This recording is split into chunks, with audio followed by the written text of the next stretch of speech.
So one of the things we're seeing this called is age verification, but it's definitely not that.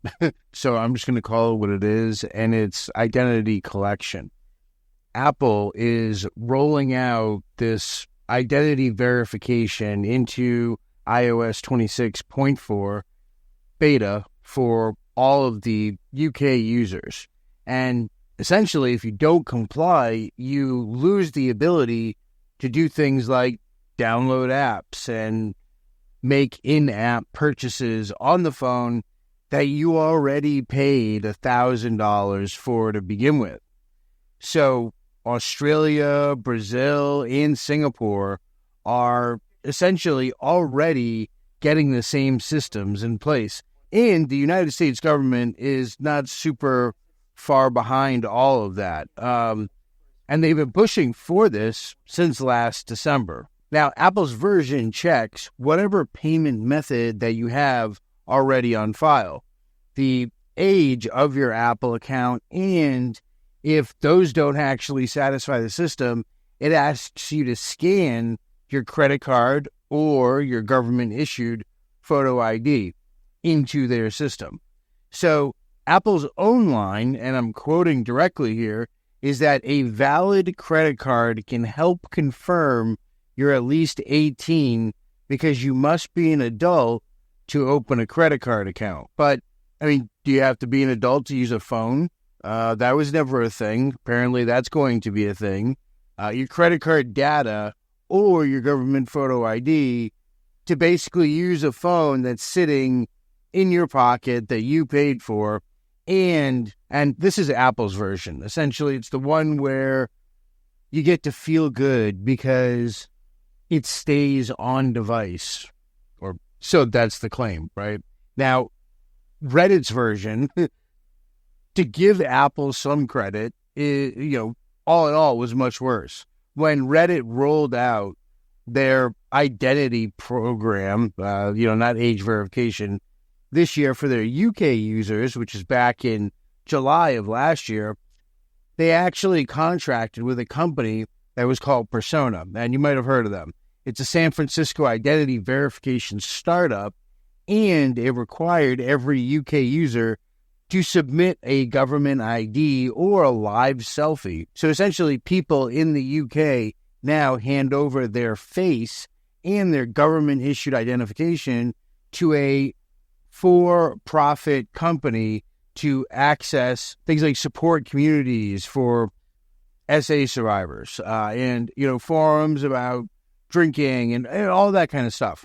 Persona was founded in 2018 and has received like $350 million in funding led by the Founders Fund, which, I mean, if you haven't heard of that, it's basically Peter Thiel's venture capital firm, which is great news, right? It's the same guy who co-founded Palantir, which is the government surveillance contractor. Now, security researchers found that Persona performs 269 distinct verification checks on every single identity that it processes.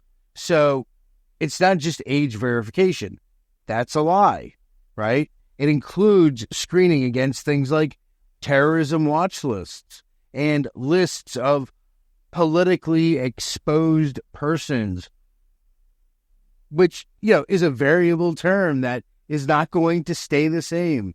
A full identity intake running through counterterrorism infrastructure, and it's all funded by this guy who essentially built Palantir, and they try to call it age verification so that when you think about it or when you hear about it, it just makes you think, oh, it's just, it's for how old I am. And, we verify age for things like cigarettes or alcohol. So it's kind of innocuous, right? It's not inherently dangerous, right? Because calling it something else, would conjure up different images, right? So they call it age verification because that sounds narrow and kind of reasonable. But again, what it actually is it's a collection of your biometric data, right? And a government-issued identification card that you're essentially forced to get. Then they run it through hundreds of these scanning checks that have zero connection to how old you actually are, right? So age verification essentially is just the nonsensical label, and identity collection is at the heart of it, the actual function behind it. So the UK government essentially named the law behind it the Online Safety Act, which is, again, super Orwellian in terms of like doublespeak, because that's what they do. They name the legislation after whatever it claims to protect, so that anyone who opposes it can be framed as opposing security and safety itself, right? It's this kind of insulative thing that they do with the name. Like, the naming alone is deceptive. So penalties for companies that refuse to comply are up to £18 million or 10% of global revenue. And senior managers can actually face criminal charges. So, look, by definition, this is coercion or even extortion. They can call it child safety all they want, or age verification. And they do this because that's the kind of nonsensical newspeak language that, the perversion of the language is exactly how these freaks kind of cloak their intentions. So back in September, according to Discord anyways, hackers compromised a support agent's account at 5CA. What's 5CA? Well, it's a third-party contractor. And because trying to do anything more than centralize your conversations and sell your information is too difficult for a company like that, the people who compromised the ID verification service spent like 58 hours inside the system. They're pulling government ID photos of approximately 70,000 users. The attackers demanded $5 million in ransom, and then later on dropped it to $3.5 million, and Discord essentially refused to pay. Why'd they refuse to pay? Because what do they care? They're not going to screw up their profits to potentially not be able to protect your identity. Like, they had this company pull your identity, and then that company gets owned. Then separately, researchers found that Persona's code was actually sitting on a U.S. government-authorized server, and Discord just dropped them entirely. Definitely a covering our ass move, but Persona is still providing identity collection services for places like OpenAI and Roblox, and a whole bunch of others, but that's, side issue. But these two separate failures from the same kind of infrastructure, and the infrastructure just keeps expanding. The Electronic Frontier Foundation's position is really direct in this matter. They say that every age verification system at its core is a surveillance system. You can't collect identity data at scale without actually creating a target for theft and a tool for control at the same time. And that's exactly what played out with Discord and Persona over like the last couple months. But don't worry, the ones who actually own all these systems and the corrupt politicians that are pushing for these systems weren't actually compromised in any way, which is also why none of them actually care. Now, every expansion of state surveillance in the last 30 years has been sold under the same retarded pretext, which is like COPA or COPPA, SESTA, FOSTA, and the Earn It Act. And now this nonsense. It's all these emotional triggers, they rotate, but the mechanism is always predictable. And it's as predictable as rain. Like, these morons who actually sell it use the same identical modus operandi every time, which is identify something people genuinely care about and attach it to legislation that does something completely different and then frame anyone who objects as defending harm. And that makes absolutely no sense, but it doesn't matter. If you speak out against it, you're not actually defending harm. It's actually the opposite. You're opposing overreach, which historically does cause harm. For example, 70,000 people having their IDs stolen. That's harm, So it makes absolutely no sense, but it's not designed to make sense. It's designed to manipulate. So we've seen this with, all kinds of stuff, but with terrorism and money laundering, and now it's with this nonsensical child safety because, the stated enemy is never actually the real target. The real product of this law is the universal identity layer that's being built for the internet, where your government identification is tied to everything. And that's for a reason, right? It's not by accident that all these countries are doing this. Your access and every community that you join in that case is very well known and monitored. These governments saw what China did and essentially are emulating it. To what ends? We're not really sure, or we could say that now is that we're not really sure. I definitely have some ideas on that, but that's for a different video and probably not something I can actually put on YouTube. But in any case, them emulating China and this kind of craziness that exists over there is self-evident because they're onboarding these moron ID verification policies.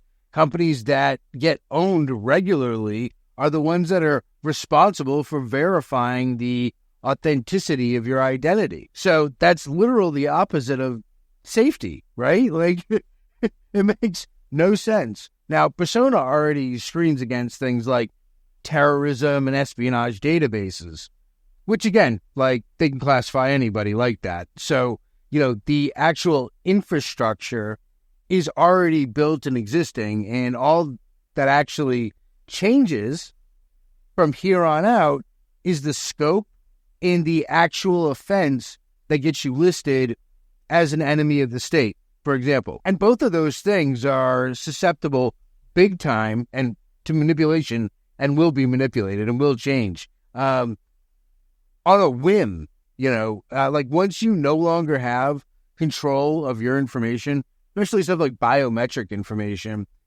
they'll use it as they wish, right? Like your password, you could change. You can't change your fingerprints, can't change, your face, aside, unless you want to spend lots of money in order to actually be able to do that. But anyways, more than 550,000 people signed a petition to repeal this law. And essentially, Parliament debated it back in December 15th in a mostly empty Westminster Hall. They took no vote and just kind of moved on. It was just a big show. The House of Lords then voted to mandate identity checks on things like VPN services too. Ofcom is actively fining companies that refuse to comply and has investigations open on over 90 services. 4chan's lawyer ended up telling Ofcom that 4chan has, quote, broken no law in the only jurisdiction that matters, the United States. Now, meanwhile, independent forums and small communities are essentially shutting down because they can't afford those compliance costs, which is the entire point. The small operators die while the big platforms comply, and that's how identity layers get normalized. Stammer's government is already basically tabling arguments in order to be able to expand all of this nonsense even further. So you had north of 500,000 people that asked the institution building the cage to please stop building the cage. And the institution responded by making the cage bigger and deeper with additional controls. The petition process worked exactly how it was actually designed to work, as a pressure valve that gives people the feeling of participation while actually changing nothing. It affects nothing. For my subscribers, you guys kind of already know how I feel about petitions. I covered it in some detail with the Samurai case when all that happened. But I think for the most part, like I said, they're just pressure release valves, essentially, so that people can feel like they did something. It's like online activism to some extent. Like, you don't actually dismantle a control grid by writing a letter to the people building the control grid. You build around it or through it. And alternatively, like, there are definitely other more messy means, like you could destroy it too. And historically, that model historically involves things like decapitating the snake and setting a precedent, right? And in American history, that sometimes involved things like tar and feathering politicians, which is definitely extreme. But, sometimes in the case of tyranny, that's also extreme. And I think generally there are many historical examples that provide guidance on how to deal with issues like this. Even if the battlefield changes, much of the time the tactics that are implemented are timeless, which is why, like, Sun Tzu's Art of War is still a legitimate read and worth it.